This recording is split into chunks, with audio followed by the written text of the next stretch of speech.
আসসালামু আলাইকুম সবাই কেমন আছেন? আশা করি খুব ভালো আছেন। আজকে চলে এসেছি নতুন একটা ভিডিও নিয়ে। তো আমরা বারবিকিউ করেছিলাম বাসায়, তো ওইটারই ভিডিও আপনাদের সাথে শেয়ার করছি। তো আমরা এখানে মশলাটাকে তৈরি করে নিচ্ছিলাম, কারণ বারবিকিউর প্রধান জিনিসই হচ্ছে মশলা যদি ভালোভাবে প্রিপেয়ার না হয় তাহলে কিন্তু বারবিকিউ মজা হবে না।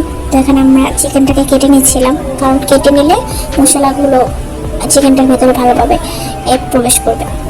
তো এই যে মশলাটার মধ্যে চিকেনগুলো ভালো করে দিয়ে মিশিয়ে নিচ্ছিলাম, যাতে কোথাও কোনো খালি জায়গা না থাকে।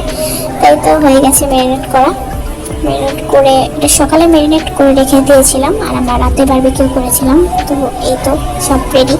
এখন একে একে চিকেনগুলো দিয়ে দিচ্ছি, সুন্দর করে দিচ্ছি যাতে কোনোভাবেই একটার সাথে একটা লেগে না যায়, একটু ফাঁক রেখেই দিচ্ছিলাম।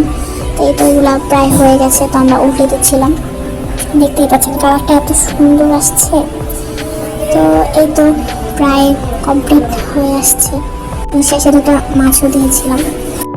এই তো হয়ে গেছে বারবিকিউ। এত মজা হয়েছিল মানে বলার বাহিরে। তো আগে থেকে রুটি তৈরি করে রেখেছিলাম, তারপর আবার রুটি আর সালাদ দিয়ে খেয়েছিলাম। তো